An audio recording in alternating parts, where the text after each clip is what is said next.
All right, are we good to go? All right, good morning, everyone. I hope you guys had a good Thanksgiving break. We're going to be changing directions a bit today. We're going to talk about reinforcement learning. This is going to start off our last series of lectures until the end of the semester. Let's see here.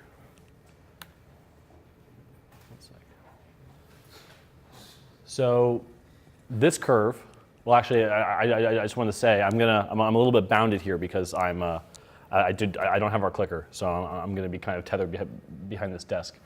But this curve measures your likely understandability through this lecture from the beginning to the end of the series of lectures.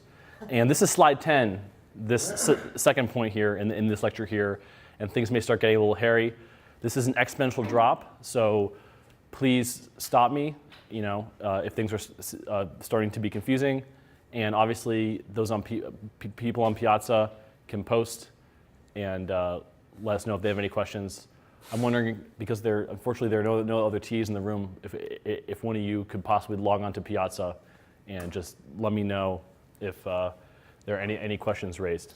All right, so let's begin. We're going to start with a funny story. In this world, there is a cube, and there exist two creatures, Flider, the spider, and Spy, the fly. So in this world, Flider is allowed to move around. Spy, the fly, is stationary. But the thing is, Flider doesn't have any control over where she moves. So randomly, at a given time, Flider will traverse a edge of the cube, and it takes one minute to do so. And when she arrives at a new corner, she will randomly move to another. And she can even turn back. She has all edges to choose from at each corner. So the question that we're going to ask is, what is the life expectancy of Spy under this behavior? So let's let Ti be the life expectancy of Spy if the spider is at the corner I. So we can see here that because the spider uniformly randomly chooses an edge along which to traverse, we can simply say that the expectancy from one corner is 1/3 of 1 plus the life expectancy from the corner that it can traverse to. And there are 3 of these, so this is the expectation of the life expectancy from a given corner, and we can see that this is a recursive definition. But we know that that we have 8 equations here, and there are 8 unknowns, so this is very trivial to solve. Does this make sense? Yeah. So is this a review of last lecture, or are you trying to go through the topic one more time? Wait, did Big Shot already cover this? We did talk about Flider, Yeah. We start with the slide hand slide as well. So. Oh, okay. It was a partial lecture. I'm not sure. It's a complete 1.5 hour lecture. Oh, all on reinforcement learning? Yeah. Interesting. I was not aware. Where did we get up to? Go forward. Did he talk about game states? Yeah. Yeah. Okay. Well, this is going to give me a lot more time today. Did we talk about the problem type? Sorry, guys. I wasn't aware. Yeah, I'm pretty sure we went through these slides. We talked about the problem formulation? It's been a week, so maybe you could just give the same lecture again. Sure. That's fine. That's fine. That's fine. We can start back. Let's just start from the class of problems. So before in lecture, the professor talked about this higher level idea of how to think about the problem. in terms of colors, which is the basically represent how good a move is, or how good being in a certain position is towards winning. And we filled in these colors by experience in the game, and when we won, the closest moves to the winning state are obviously the most advantageous. And earlier on in the game, we aren't as sure about how advantageous those moves were. And if we lose, we do the same. And obviously, it's a zero-sum game. So the greener one color is for one player, the more red it is for the other, the least good that move is. So at the end, the professor then talked about control. In that, once we understand these state values, now how do we actually act to win the game? And it turns out that it's not necessarily about trying to reach states that are the most winningest, but trying to compensate for your opponent and put them in states where they have the least chance of winning or the most chance of losing. So we talked about that. And that sort of problem opens us up to a set of problems that exhibit similar characteristics. So for example, in these fully observable games, the question is, like, is a move necessarily good? These are massive state spaces. Even in a large series of games, you may not reach a majority of the states. You will likely not reach a majority of the states, because in most of the cases, there are more states than there are particles in the universe. So that's a guarantee. An investment plan, you won't know for a while. And in fact, in an investment plan, unlike in a game, there's lots of hidden information that you don't have. Similarly, in driving, that you have very local decisions, but they're decisions that may impact you seconds ahead. And in a very dynamic, fast-moving environment, 2 seconds is a long time. And how do you think about these low-level actions? The outcomes, how do you attribute your behavior and then adjust your behavior to get desired outcomes? So long-term effects. So we could actually simplify this down and consider this to be a reward-based problem. So these are control problems. Your actions beget rewards, beget long-term rewards that happen far after you've taken the action. Win the game, make money, get home sooner. But they don't necessarily happen deterministically. As I said, the environment is dynamic. It is changing. So the idea is that from these belated rewards, we need to learn to act. And we're not going to be telling our agent how to necessarily act, but we're going to think about our agents as being rational, as wanting to maximize utility. And this utility is a scalar value, and we can also think about this utility as reward. This is a reward signal for achieving the desired goal, and we're going to have to formulate this problem such that we can model the world and then learn how to navigate it ultimately to maximize reward. So a general cartoon of the world, this is the more vague setup before we get into the formal definitions. So the agent operates in this environment. Game, the market, the road. The agent takes actions which affect the environment, which can then change how, then the environment can respond in a deterministic or stochastic manner.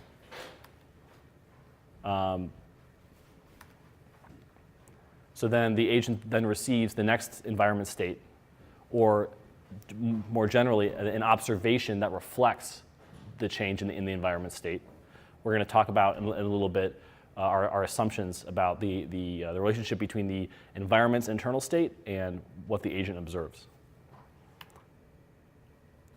And in this transition, the agent then receives a reward, which most likely could be 0, but if it achieves a desired outcome, it gets a reward. So how can the agent learn to maximize the reward? And that's the problem of reinforcement learning that we're going to talk about today.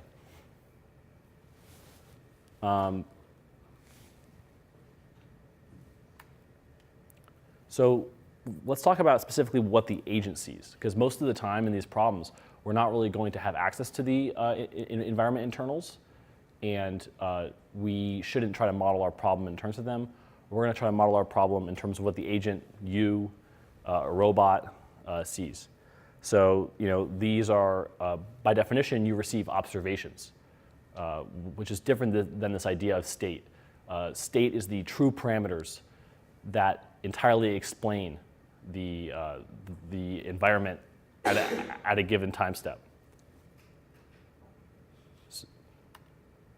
All right, so let's formalize this some more. There's no supervisor telling the agent what went well specifically. Just because you get a reward at a given time step doesn't mean it has anything necessarily to do with the action that you took then. It can be attributed to any previous time step. So we're just going to simply assume this reward is a scalar, and it can be delayed. So we're going to represent this environment as a process. It's a mathematical characterization. There's a true value, and there's a set of parameters that represent the environment at the given time step. And the agent has to now model the environment based on its observations, and then it'll formulate a strategy to maximize reward. So again, this is sort of the process of reinforcement learning that we're going to think about. At each time step, the agent receives an observation, it receives a reward, and then it takes an action, and then the environment is going to respond to that action and transition, and the process repeats again. Everything clear? All right. Looks like you guys are on Piazza. Are there any questions right now? No? Okay. We got TAs in the room now, so we're all set. Quick question. Yeah. Sure. It says it makes an observation of the environment, receives a reward, and then performs an action. Like, in terms of the reward, and maybe we'll get into this later. Yeah. How are we receiving a reward this early in the process? If the reward is... The reward can be 0. Okay. Right? This is just how we formalize the process. So the game state on all time steps pre a you won if you lost. Very sparse reward structure, right? So in fact, if you did have small rewards, so this is a very general idea, but you can use people sometimes use rewards to motivate behavior, which generally doesn't get you the outcome that you want. So for example, in chess, you could give a small reward each time you took a piece, right?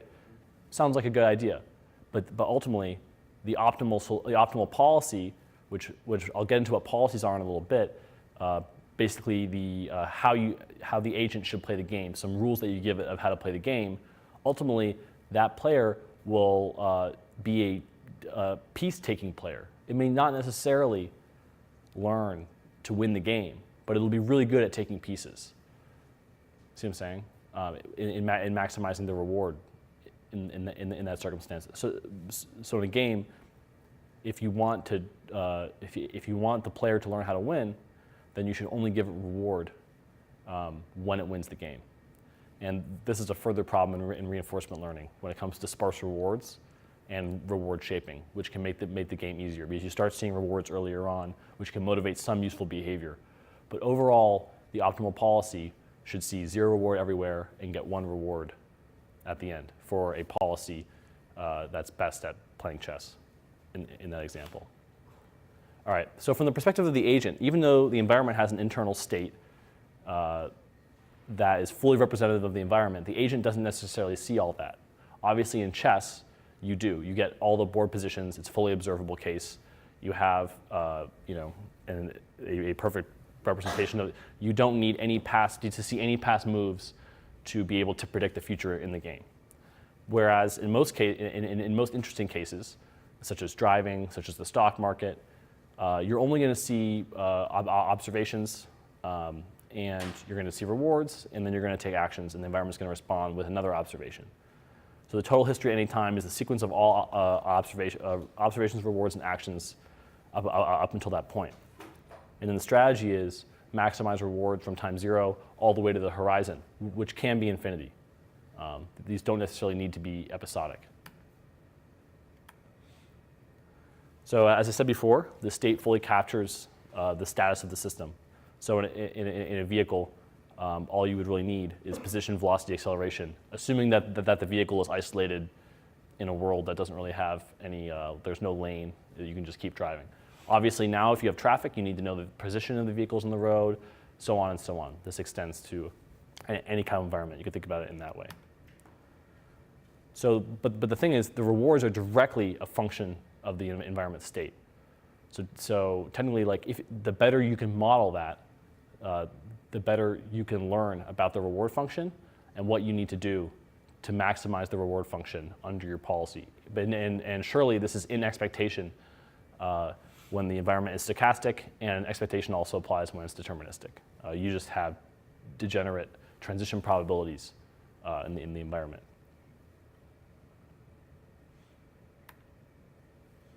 All right, so I'm sure that many of you have heard about the Markov property. So what this says that the information in a given state at a given time, the future is only can be determined directly from that state. We don't need to have any prior history.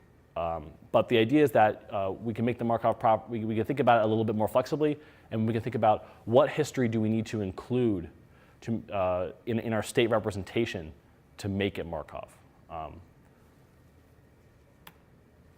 So let's turn back to the problem. So this is Glider, not Flider. Glider does things a little bit differently. When she moves around, she can't turn back. So my question to you is, if we arrive at a random corner, is giving the corner position a Markov state? Why? You need a previous position because it cannot go back. Exactly. It changes where we can transition to. There will be zero probability of transitioning back to the corner where she came from. But so basically, what you just answered there is what do we include to make this a Markov state? Well, if we include the previous corner from which Glider transitioned, and then we include that with the current corner, now this is Markov. We have all the information we need to determine where Glider is going to end up in the future, given that information.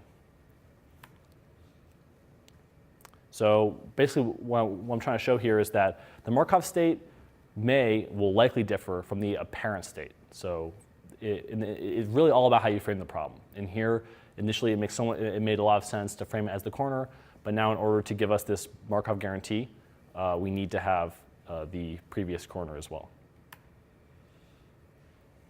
So the idea is that although we could think about Glider getting different observations, there is an underlying environment state in that world, and that is Markov. So as I was saying before, in order to theoretically maximize the expected reward, expected return, which is the series of rewards, the agent must ideally know about the environment dynamics. So it has to model the environment process. And this is based on what it observes. And this ultimately comes down to how the agent models the environment state. Technically, the agent could model the entire history of observations. It could take the last observation. So this is what I'm talking about the internal representation, and it's just some function of the history. We can define it. But this is not as straightforward as it seems. So this is a funny little example taken from David Silver. There's this rat, and there's an experiment. And basically, there's going to be a series of observations that it can also interact with. So this first series of events, there's 2 bulb flashes, the rat pulls the lever, and then there's a bell, and then it gets shocked. All right, try again. Once it recovers from the shock. Bell, light, 2 lever pulls. All right, then it gets food. That's what it wanted. So now there's this next series of events, lever pull, light flash, lever pull, bell. What happened? What do you guys think? What was the outcome?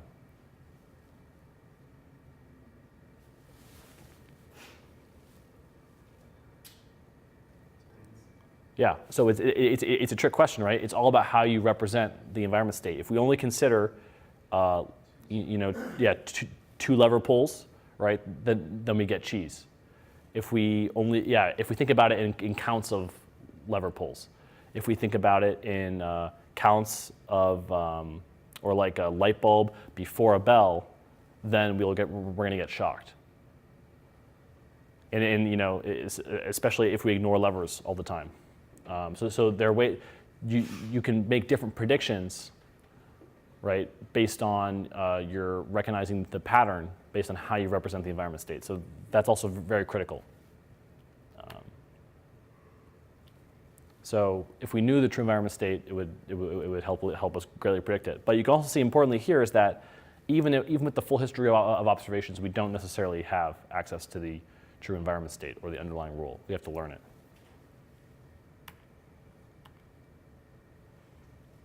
So what we're saying here, again, the environment state is Markov.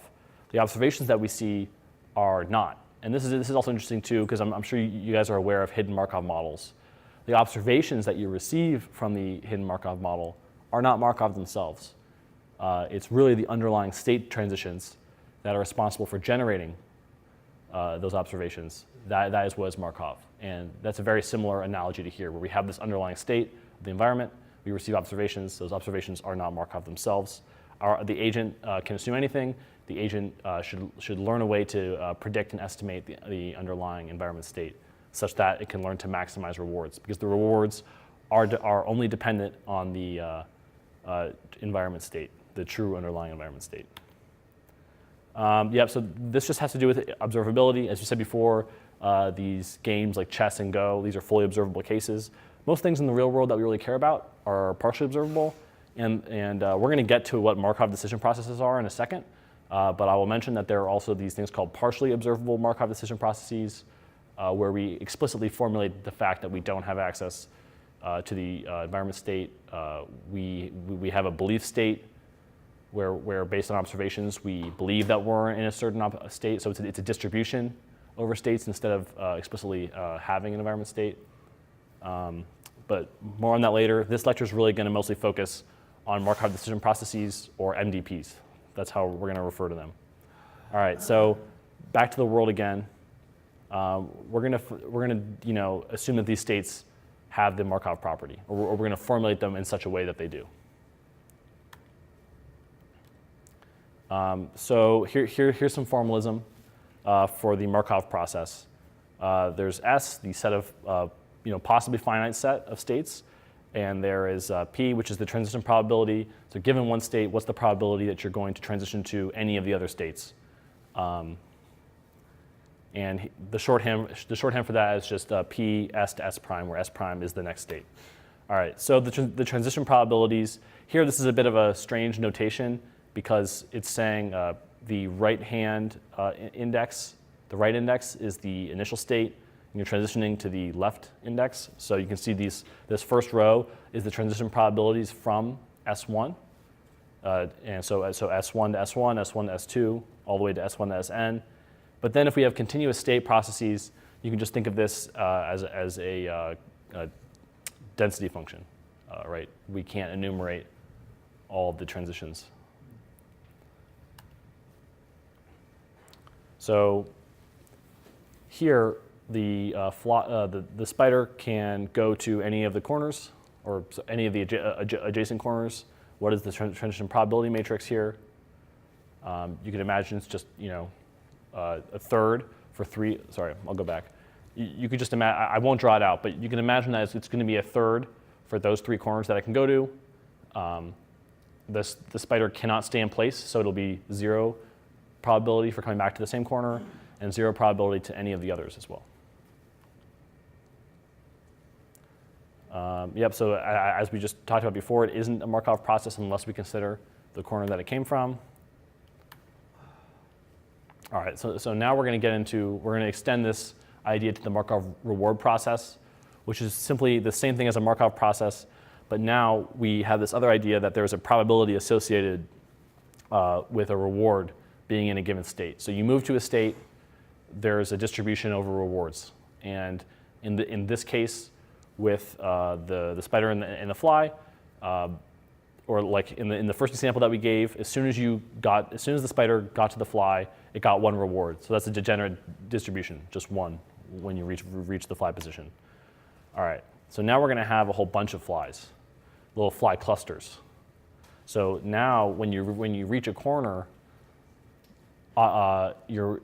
you don't necessarily get one fly, you can get multiple flies, and obviously the more flies or the bigger flies there are, the more rewards you're going to get. But there's still a distribution over rewards that you can receive at any state here. So is this a Markov reward process?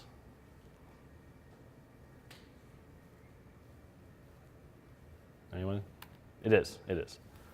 And it is because it's just the probability, the reward, as I said before, the reward distributions are degenerate, but it's still, you can still formulate it as an MRP. So here's just some more formality, probability of reward in a given state, and we're just going to use the notation capital R. S is just the expectation of the sample reward, right? So the small r just represents the the distribution. And this is a new thing we're going to consider, which is gamma, which is the discount factor. This is from 0 to 1. I'm going to talk a little bit more about that in a second. All right. So we're going to talk. So now we're going to talk about the expected reward. What's the one-step expected reward here? And will it be greater if we head to corner 1 or head to corner 2? These are the kind of questions that we're going to ask. So the sample reward is something that we're going to necessarily see. But even if we get one good sample return, which is the discounted sum of the rewards, and by discounting, I mean that at each step we apply a multiplicative factor of the discount, and that's going to increase exponentially over time because we don't care as much about rewards that we're uncertain about in the future as rewards that we can get immediately.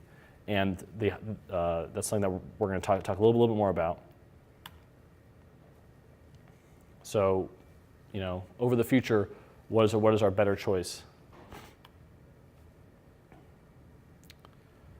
Yeah. So basically, what we're saying here is there's no real certainty to logic here. We just need to take the expectation over the individual returns, and we're going to weight them accordingly. And the way that we're going to weight these rewards is using this discount factor. So farther into the future, you can see that gamma to the k, or at the end of the horizon, which could be finite or it could be infinite, is going to weigh a reward in the future much less, even to 0, than it's going to weight a reward right now. And it turns out that in a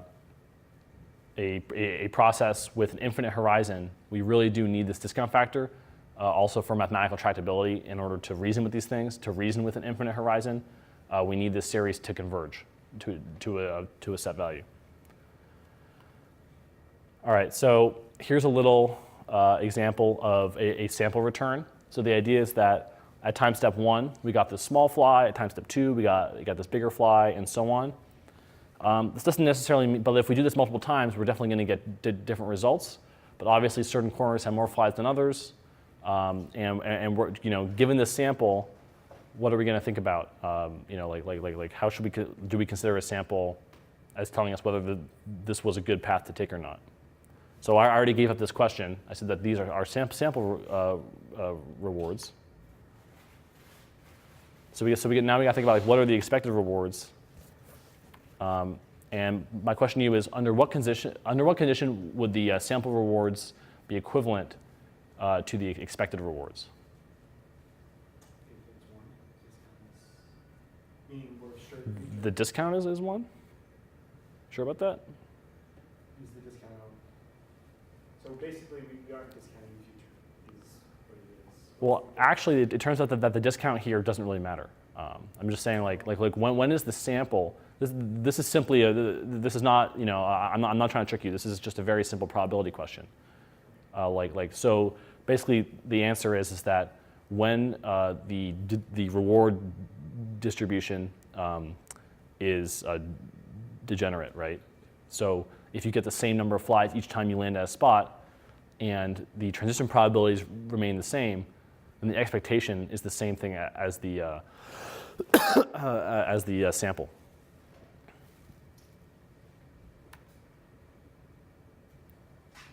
So basically, just coming away from this, we can think about the discount factor is two things.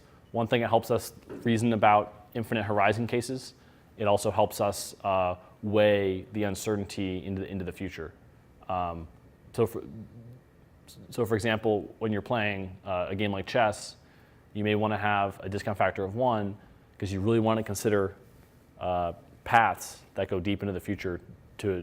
But if you have very high noise rewards, then you definitely want to have a smaller discount factor because you may not, because of the property of branching in the environment, you're only more certain about things that happen closer to the current time step.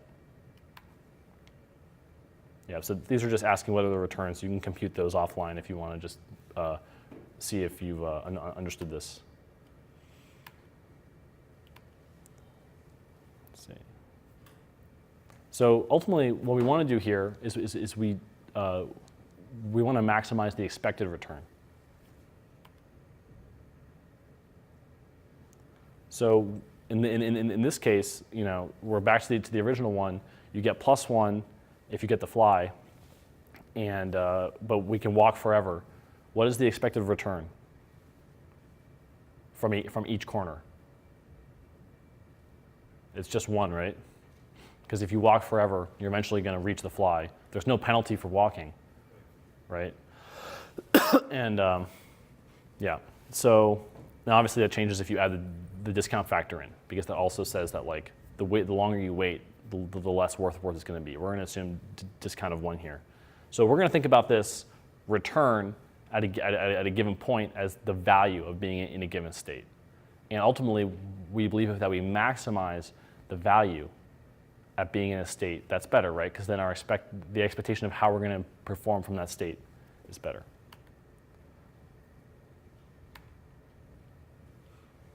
Yeah. All right, so now we're going to introduce the value function. As I said, this is just a conditional expectation under the given state, what the return is going to be from there. But now we add a penalty. Now we say that the spider's really hungry. It doesn't have forever to find the food. It needs to get there now. So the idea is that we add a reward of -1 at every transition in which it doesn't find the fly.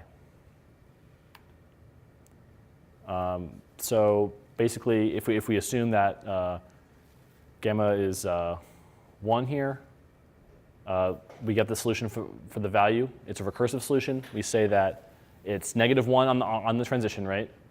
But then it's the it'll uniformly randomly pick the next corner to go to, and this is the expectation that we get from each state defined recursively here.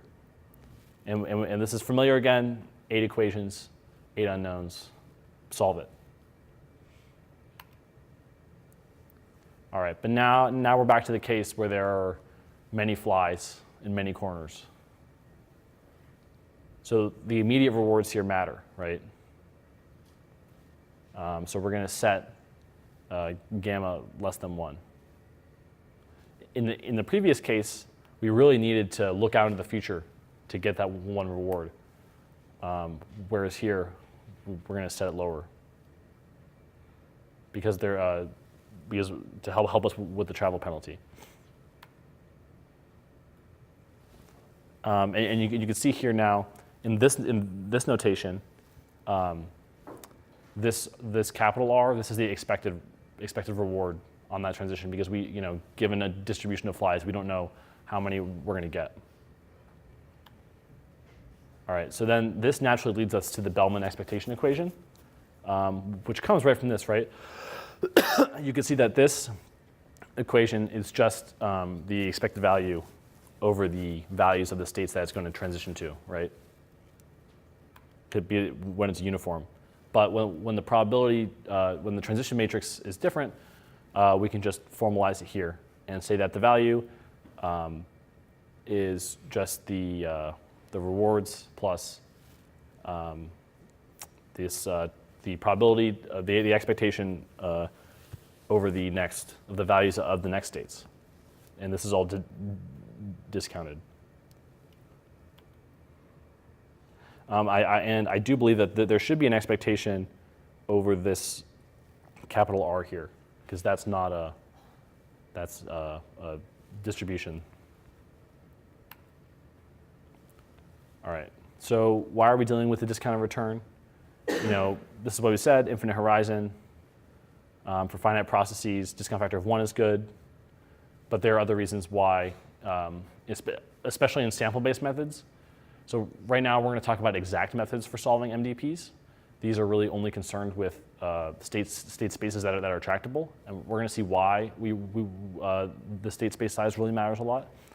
But in other cases where you're doing sample-based things, you can get higher variance returns.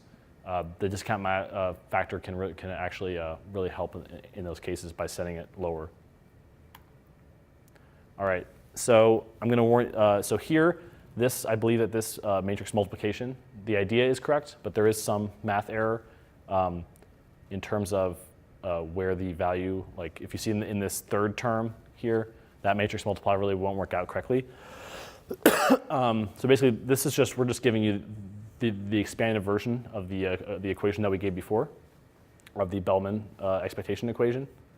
So you can see that like the value of a given state should be multiplied by all the probabilities of all of its transitions, all the things that transition to it, and then we discount it, and then we add the current rewards. So now, how can we derive the value from this, right? So if we're given a full model, right? This is a big assumption that we've been giving a full dynamics model. We know the reward distributions. We know the probability, the transition probabilities for every single state. So given all these things in tabular form, we can simply do the math here, right? Which is you just pull this gamma PV term, you subtract, you say V minus that, and then you then do an inverse. Then you pull V out, and then you do inverse, and then you multiply. The inverse brings it to the other side, and then you arrive here. So for very large state spaces, obviously, this matrix inversion becomes very difficult, if not impossible, to do.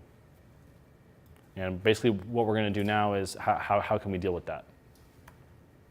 All right, so let's move one step further. Let's assume that our agent is not just driven by random behavior. It's not just going to randomly move to a certain position. It actually has the ability to take an action which affects the transition probabilities.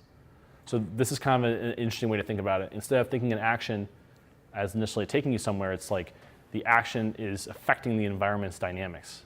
So an action, and then in the case where the environment's dynamics are deterministic, or like, so you take an action to get you to another state. So you can think in chess, what's really going on is you pick an action and you're choosing between two degenerate distributions, right? So if you move a pawn, or like a pawn's a bad idea, you can only move forward. Well, you can move diagonally if you're going to take a piece. But if you're going to move forward, then you have one probability of moving to that space. And if you take the action of taking the piece, kitty corner to you, then you have one probability of going there. And if the environment's stochastic, then by taking an action, you change the transition probabilities. So that's basically what we're saying here. But in this new scenario, we're going to say that the fly can now jump. You move, the fly jumps. So you can see that we're never actually going to be able to take the fly directly. It's going to have to land right on us. But like, given our current modeling of the state, right, the environment state modeling that we talked about, thinking about this as corners is going to be rather difficult. It's because there's going to be like too many states to really reason with easily. So we're going to redefine the problem. So, well, here, this is what we just talked about. The spider's action modifies the transition probabilities, right?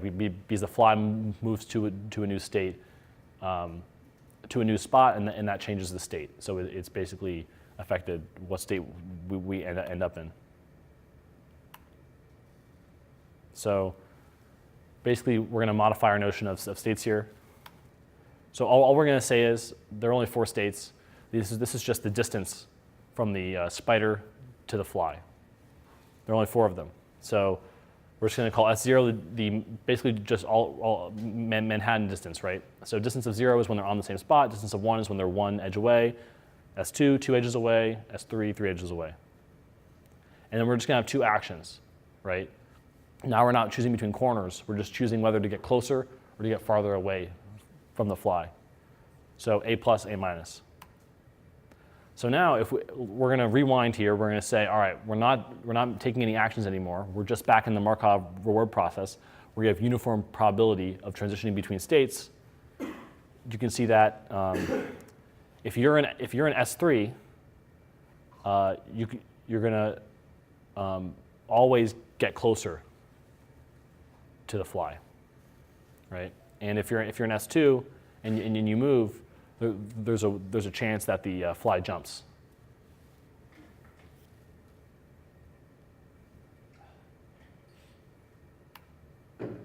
Or sorry, the fly will jump, but we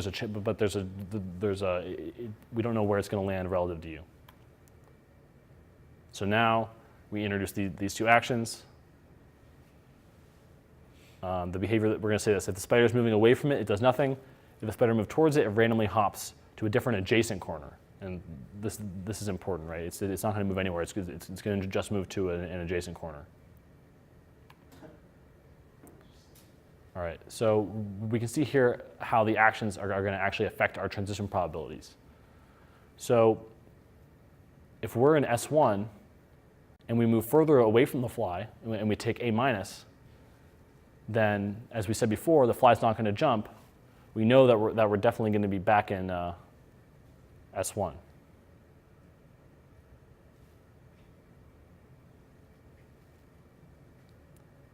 If we get closer, then right, we know that the fly's going to jump and it's going to move away from us. So we're going to be in S2. Does that make sense? Yeah. Fly jumps before we move or after we have already reached the next. It jumps. It's like in the transition, right? So like you take an action, and the environment's going to respond. It responds by moving you, and then moving the fly at the same time.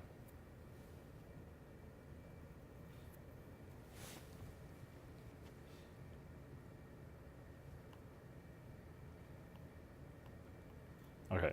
So I hope that makes sense. You can go back through and see how these other ones work too.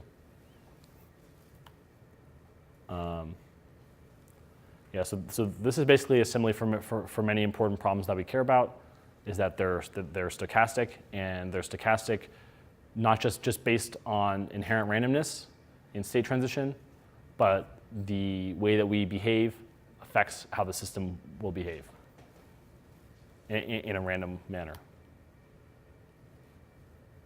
As we said before, just as a summary, the MDP is an MRP. Now we can take actions. These affect how the environment behaves. So now let's go back and just add a couple more terms back to our formal definition for the MRP. Now we have the set of actions, which could be finite. They could be infinite in the continuous action case. I believe that's all we've added. No, except that we change the transition probabilities to include what action we take. It's now conditional also on the action, not just the next state. All right. So now we're going to have to think about a policy. So this is, in terms of the agent is going to define a distribution over actions conditioned on the current state that it's in. And when we think about actions, what we do is, naturally this is deterministic. If you're making rules in chess, I'm in this position, I'm going to move forward. If there's a knight over here, I'm going to move forward. That's your policy given the current board state.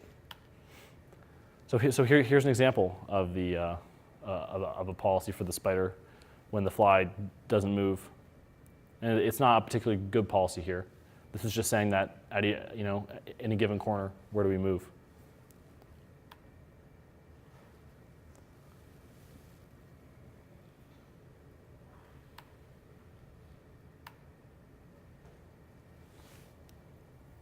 Yeah, so it's basically what we're trying to say here is that there's a different set of transition probabilities whether the fly moves or not. Because if it doesn't move, then you know exactly the state of the environment. You know exactly where the fly is going to stay in the same place. They're going to move to a new corner, and that's going to be the state. If it can move, then things change. There's a different optimal policy, basically. What we're saying about optimal policy, it's the policy that leads to the maximum expected return when you behave under that policy.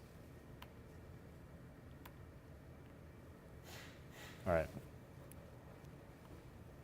So back to this one here.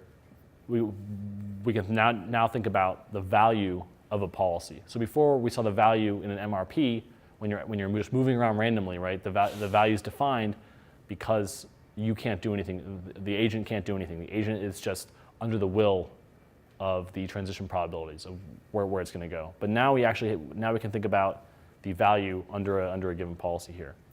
So if in this deterministic policy where in the first state we always take A minus, you can see that we're always going to keep going back to S1 here, and then our value is just going to be the value in S1. It's just the reward that you receive and the discounted value of the next state, which is S1. And it's the same thing below, but here we don't have a degenerate distribution from S2. We take A minus, so we need to do the expectation over the next of the value of the next state. And the same thing for the for S3. So here's another optimal policy. And then here's a stochastic policy. So now we're not just taking expectation over the next state values, but we also have to factor in the probability of taking different actions and where they lead us. Does that make sense? Okay.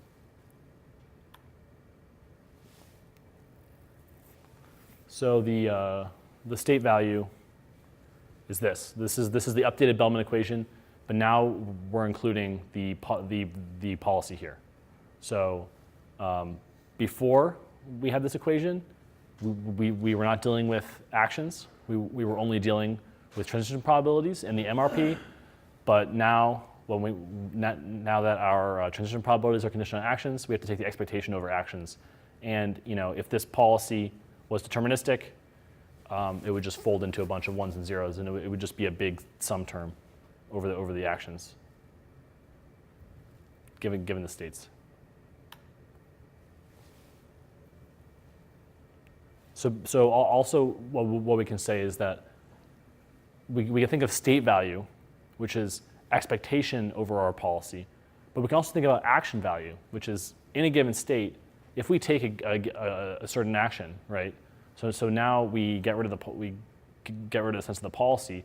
We just simply think of, you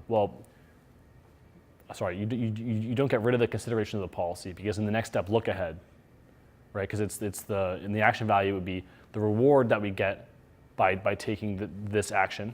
So you can see this Q right here is the action value. So it's the reward that we get from taking this action, and then the value under the policy from being in S2. So this is Q pi of SA, the reward that we get by taking action A, and then from there on, following our policy.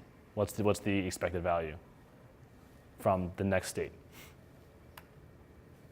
All right, so now we're going to group all this stuff back together here. We have the value of following our policy pi in the given state. We have the action value function, and we now can just do some algebra here, and we can see that the direct relationship between V and Q. So the value is the expectation of the expectation of Q over the policy. And we can also relate Q to V by saying that the action value is now the expectation over the policy over Q. Sorry, not with respect to V, with respect to Q itself, by plugging in this third identity here. All right. again, those same equations. Does anyone have any questions about these equations? 'Cause What was the substitution you did? so the substitution here is basically, does this third one make sense? All we're saying here is that Q is the value of a given action, and the probability of taking an action in a given state is our policy. So if we take the expectation over Q, so basically this pi just means probability of A given S. Given policy. This is policy function, pi is Sorry, yeah, pi, right? pi is policy. All right. So that's just V. This is just simple expectation. Yep. Um, So it's giving the value of it at, given the policy, what is the value of that state? wait, sorry, what was that? You're just saying, you're taking the probability of that action given the state, multiplying it by the reward. So basically here, it's like V pi of S equals, right? This is just the sum over actions from our policy, pi, right, sorry, sum of all possible actions in our action state. This is, right, you see that? This is the same thing as just saying this, right? And then Q of S A, right? And so like, if we take the probability of taking each action in Q, we're just left with the expected value in the state. We've marginalized out the actions. Yep. And that just gives us this. Yep. All right, and then we just take this, and then we plug it back in to the second equation. See how the second equation, Q pi, has that V pi of S prime? Yep. So if we take this and sub in S prime, that's how we get that the last equation there. It's just subbing in V pi of S prime into it. There's just a relationship, and you can keep reformatting these equations to get different identities. All right, so now we're going to talk about computing the MDP. Like what does this mean? Basically, what this means is that we, under a given policy, we want to estimate what the value is at a given state. And why do we do this? Well, the reason is that we want to understand how good a policy is, and then we ultimately want to maximize the value in every single state under that policy. So this is what we had before, right? You can just do this and solve for the value. Does that make sense? What we saw before. But obviously, we're doing a large matrix inversion, and you have a large state space. It's not going to scale very well. So let's think about what is the optimal policy. Well, the optimal policy is going to maximize the return from any state. What this is saying is that we need to maximize the value at all states, and the policy that maximizes the value at all states, right, such that there's no other policy that has a greater value in any state, that is the optimal policy.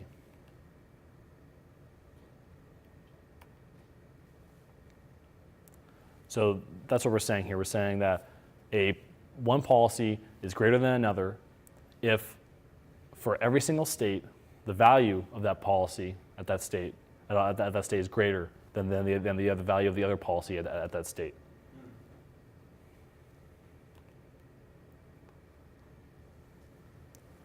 So basically, the idea is that then if you have multiple optimal policies, which is possible, what we're saying is that they have the same exact value at every state, right? Because if they didn't, then one of them would not be an optimal policy, by the definition that they all have to be the greatest. They all have to be equal. Does that make sense? It's kind of like a logic thread you gotta go through. Right. I mean, could there be a policy that is not strictly better? This is like a simplifying assumption to make the problem tractable, right? Because there could be a policy that is under in just one of the states, but all the other ones have a greater. Are we talking about likelihood of being in the state, or are we talking about reward? So we're talking about the expected return from a given state, right? And that's the value under a policy. So the idea is that if you follow, so if we start at a state, at S, right, then we follow this policy, and then at each state that we visit, right, we do like RT plus, gamma RT plus 1 plus, right? What's the expectation of this under the policy? This is the value. This term here, this is just that sum to whatever your horizon is, could be infinity.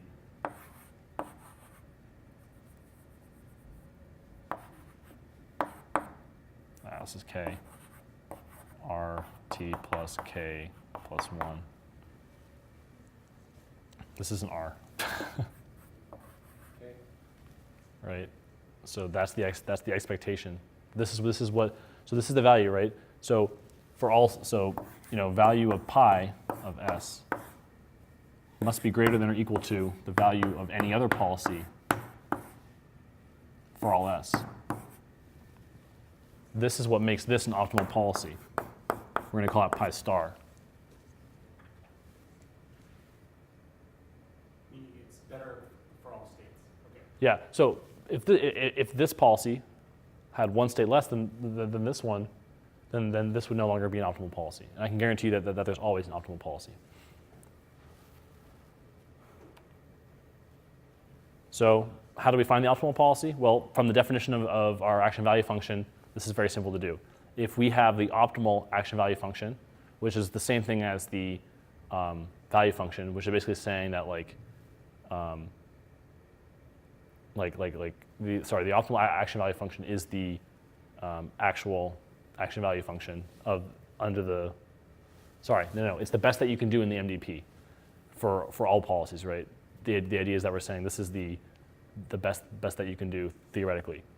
And then we say if we take the argmax of Q star, then we have probability of 1 for taking that action. That is the optimal policy.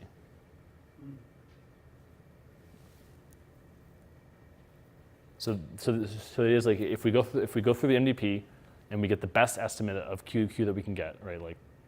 This action will maximize your reward if for the next time you take the max of that, and so on, right? And basically what we're saying is for any other policy, Q pi of SA for all states, all actions is less than or equal to the optimal Q value function for all states, all actions. So basically, if we know the optimal value function, then we know the optimal policy. It just drops right out.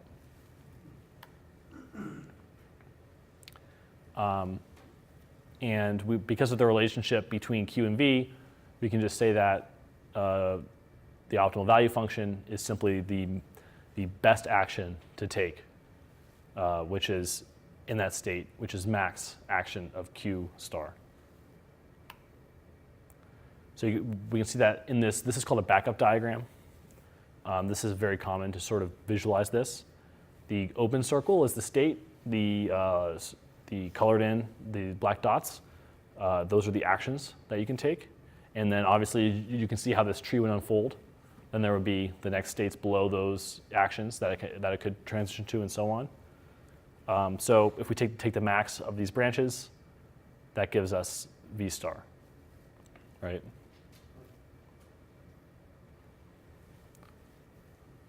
So this is the interesting thing, is that we said that V star is the max of Q, but we also know that know this relationship between Q and V, which is that Q of SA is the expected reward of taking that action plus the transition probabilities in that given the action times V, which in this case we're saying is the optimal value function. So now what we're saying is V star of S prime is these states that you can get to given by taking each of those actions. I think it's A sub I. I think it didn't come out right here. So now we have two equations here, and Yeah, we just, do you see that substitution? We know that optimal value function is the max of the next action, given a Q of S prime and A prime, and we just plug that in right here. So now we can, now we have the optimal action, we can define the optimal policy here simply just from Q star. We have an update rule here. Or like, sorry, this is a true relationship given Q star. It's not apparent why we necessarily need it right now because we don't have Q star yet. Right, so this is just what we found earlier. And yeah, these are the relationships. All right, so going back, what's our goal here? Our goal is to solve the MDP, to find the optimal policy. And this is equivalent to finding the optimal value function, because once you know the optimal value function, then you can define, so you can see in the second equation here, we can use V star to find Q star SA, and then we know that if we take the max action over Q star, then we get the best action for that state, and the best action in every single state we know is pi, the optimal policy, pi star. So that's a little trail of logic there. So that's how we can use V star, but obviously that's a whole lot of work just to ultimately get Q star and then take the action, the max action, the max value of the action. Yeah, sorry, the action that gives you the maximum value from Q star. So why don't you just find Q star itself?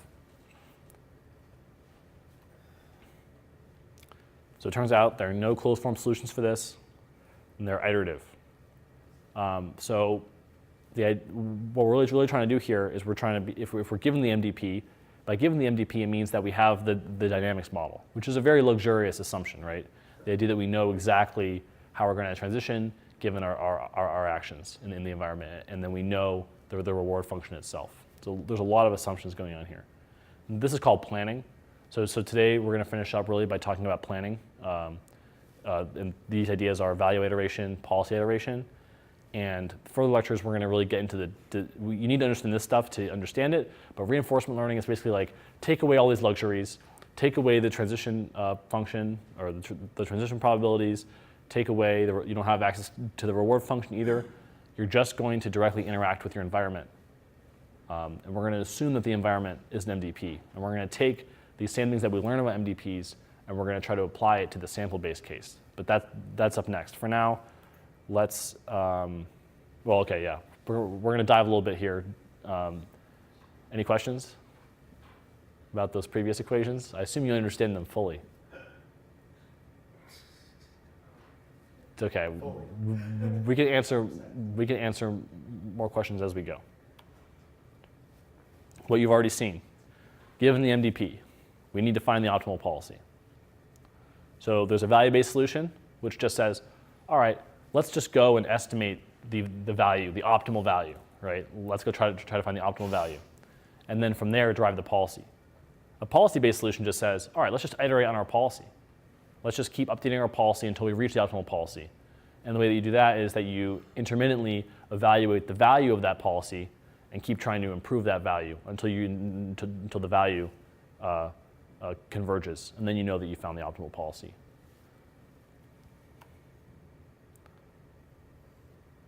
Yeah, what we just talked about.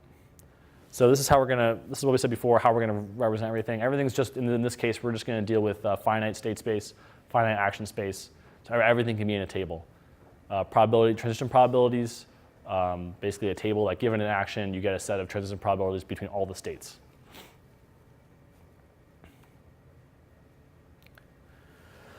So yep, so same thing that we saw before, but intractable in large state spaces. And then if we're going to do this with Q, this gets even worse, right?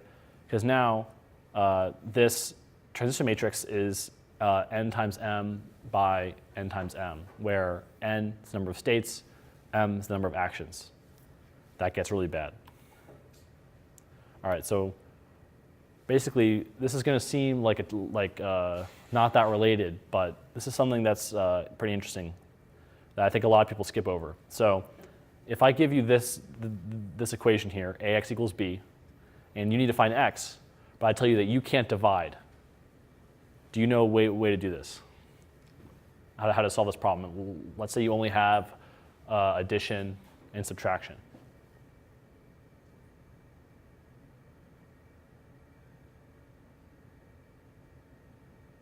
All right. Yep. What's up? Either way, not the solution. Yeah, I'm gonna write it down. All right. So do you agree? Here, one sec. Let's just use this lower board here. No, this is gonna be better. So do you agree with this?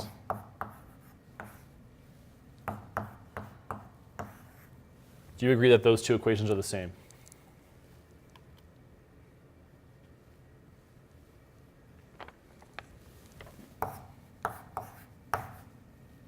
Do you agree that this is the same?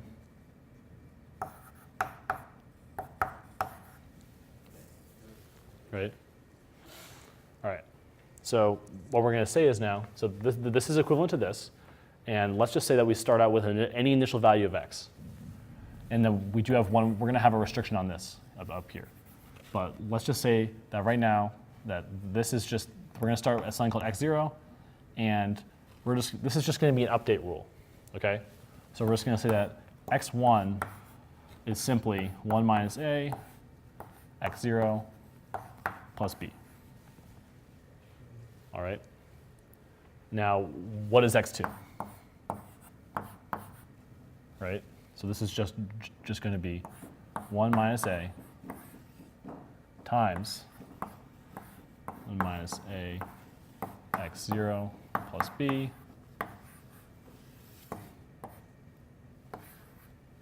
Do you agree with that? All right. Well, notice that this is just 1 minus a squared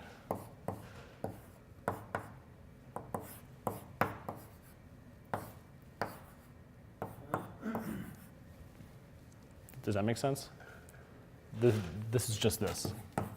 So it turns out that if you keep repeating this, you're going to get a pattern. So x to the n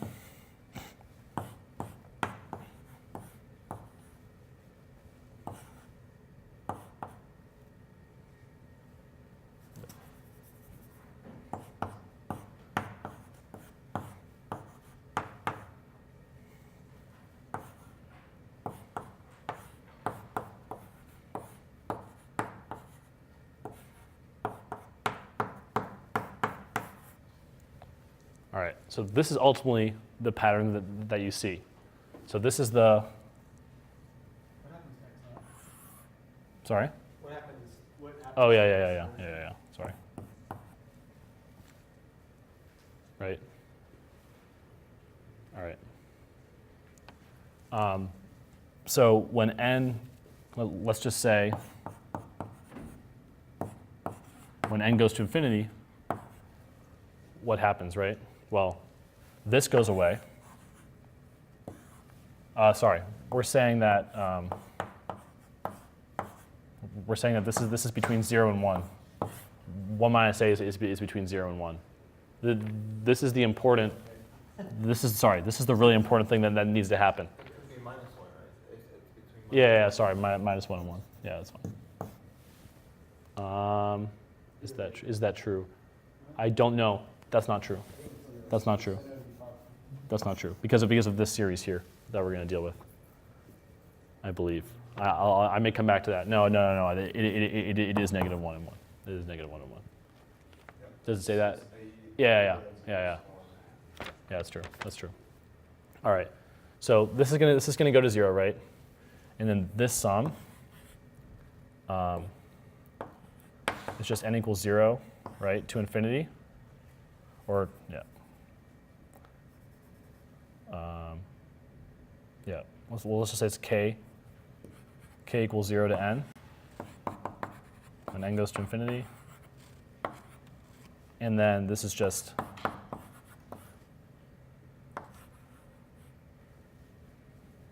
and then there's a B. We're just going to pull the B out here.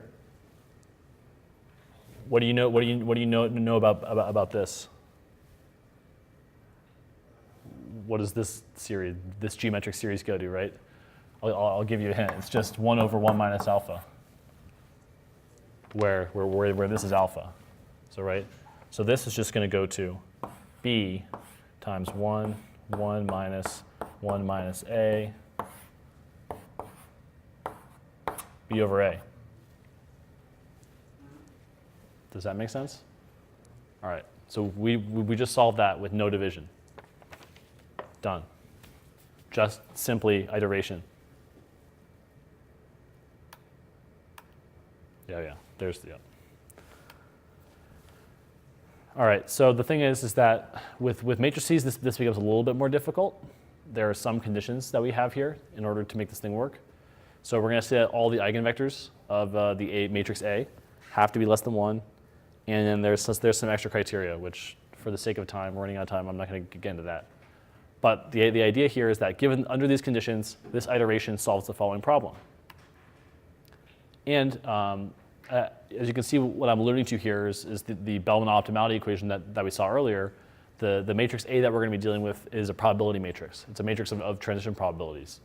And we know that the magnitude of all of the eigenvalues in the probability matrix is less than 1.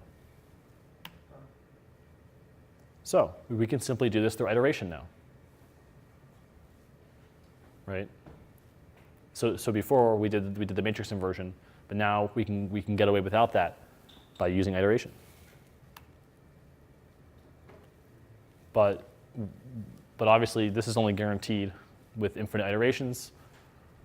Well, all we say is this: simply, when the change between 2 steps is less than some small value epsilon, we stop. That's just practically how we deal with the issue.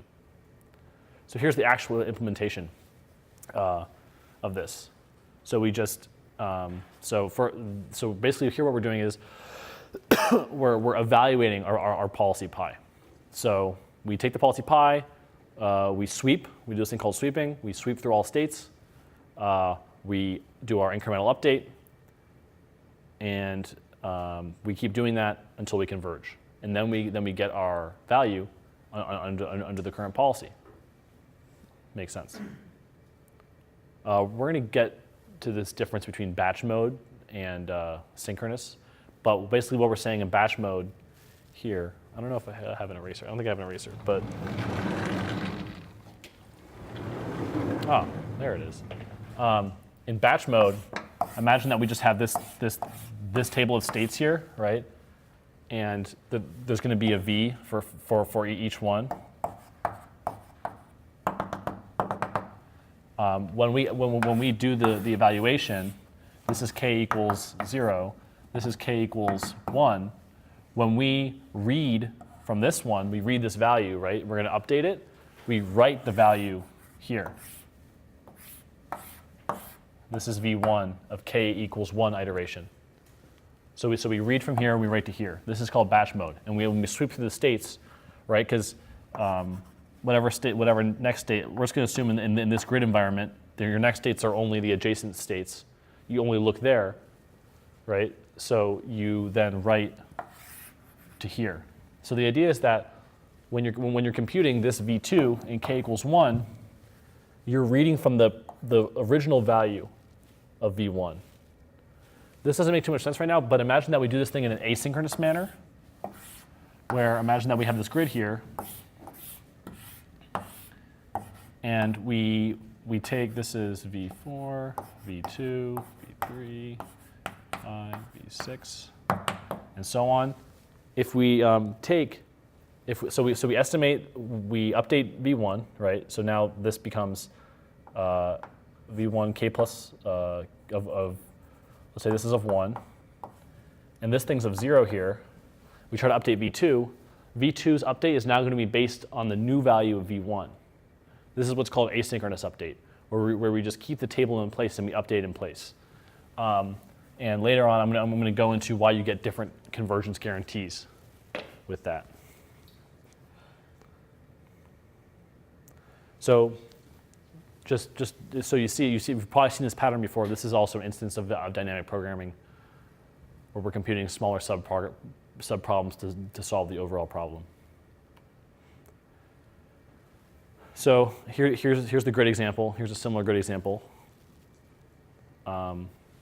Everything except the shaded goals have reward 1. Sorry, have reward -1.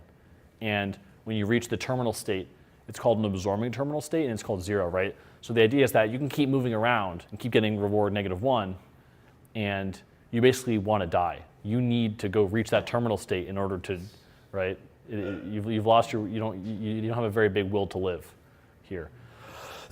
and the quicker you reach that terminal state, the quick, because the idea is that if you terminate with 0, terminating is equivalent to receiving. If you have an episodic environment, this is an interesting equivalence.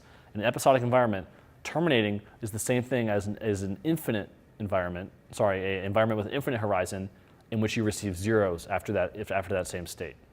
So you can think about it that way. So here we're doing that. This is what's called policy iteration. So do you remember before how I said that you could if you have a v, right? Let's say this is v pi of k plus 1. And then of s. And then I'm going to call it, say, greedy. I can't write with this thing. There we go.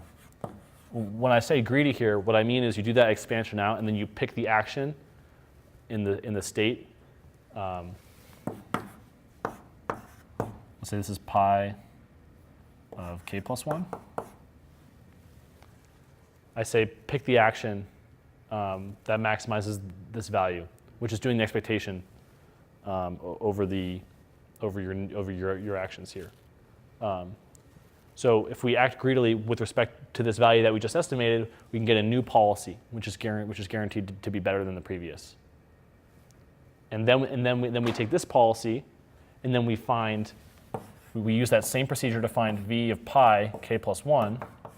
Remember, this is pi of k. And then we update the policy that way. So what's going on here is you can see we start with the random policy in the top left. At k equals 1. We start with a random policy too. So random value, random policy. Then we find v pi through the iteration process, right? We go and we converge. And then we get this at k equals 1. And then we update our policy to be greedy with respect to our value. And then we do another value iteration on the new policy. And then we get new values based on how that policy behaves, and so on and so forth. What's really interesting is that by k equals 3, we've already found the optimal policy. Our value iteration, basically like we haven't even converged. Or sorry, I misspoke. Here I said that we go and converge. This is actually the steps of our value iteration. So sorry, k equals 1 is when you do your first update of the value. By k equals 3, even though we haven't even converged on our value estimate, right? This thing I was showing you here, where you update the value, given your previous set of values, we actually already have the optimal policy before we found the optimal value function, or sorry, before we've even found v pi. So that's an interesting realization that in this, let's see, what was it? Yeah. So in this policy iteration thing here, where we solve for the value function under a given policy and then update our policy based on that, this seems a little bit expensive, right? Because if we can just update our value a couple times and then get to the optimal policy from there, why at each step do we need to do a full solution under the current policy before updating it? So this is called policy iteration. Yeah. Could you go back to the states and yeah, just this one. Sure. So when k equals infinity, why is the values for each state negative 18 and negative 14? Because I was under the impression that each step costs you 1. Is there an explanation on Ah, why is these values? because so this is under, so remember, we're initially, we're just evaluating where pi, right, the initial policy is literally just uniform. It's a random one. Yep, uniform over your actions, right? So obviously, if you use a random policy, the value is probably negative 20 right here because you're probably randomly moving around a lot before you're getting negative 1 in each step before you reach the goal state and stop. This is the expected value under the optimal policy. No, so sorry. This is what's kind of weird about this example here. In this example, they're saying that this is the policy that you would follow under this value. So the idea is this value. The transition is still random. So the idea is that this value is under pi 0, right? And then we've been updating this a number of iterations, and we get to like k equals 13, right, for this estimate. But this is an estimate of the random one. But if we derive a policy from this value, So you're not using the policy yet. You just random. exactly, it's still random. If we derive pi 1 from this value function that we just estimated, it turns out that very early on, this pi is the optimal policy. And that's an interesting realization. So anyway, so where I was that policy iteration. I'm just going to get through this in the next 2 minutes, and then I'll leave value iteration to Biksha. Yeah, so as I said, this will probably converge to the optimal policy. And we converge when pi of k is like equal to pi of k plus 1. And then we just stop there. And then we can even generalize this idea of policy iteration. You can use any algorithm to solve for v pi. We can then use any algorithm to update the policy and do this back and forth, back and forth. And then you just stop once the policies themselves converge. So this is sort of a visual of the process. Start with a random policy, estimate the value, improve the policy somehow maybe by acting greedily with respect to the value, then evaluating that new policy, and then repeating. And then you're going to be guaranteed to converge to the optimal policy in this case, but it could take a very, very long time. And this is also under the assumptions of knowing the environment, like having the MDP available for you. And then again, here's the optimality value. And this is kind of an interesting one too. You're guaranteed that you're going to hit, all states will hit their optimal value at once in the update. Right? Because the idea is that if we're going to say that the one value is optimal, but must mean that it's greater than all the other ones, like they all become optimal at the same time. Like it's not like one of them becomes optimal. So sort of think it's kind of hard to like think about it, but like if you do for a little bit, it'll make sense why that has to be the case. Each one value is dependent on the other values. Yeah, exactly. That's why. There's a dependency. So if you change one, it changes the others. Therefore, if you reach an optimal one where they're all at the steady value, then they must all get there together. All right, and yeah, I think we're going to stop there. Thank you guys.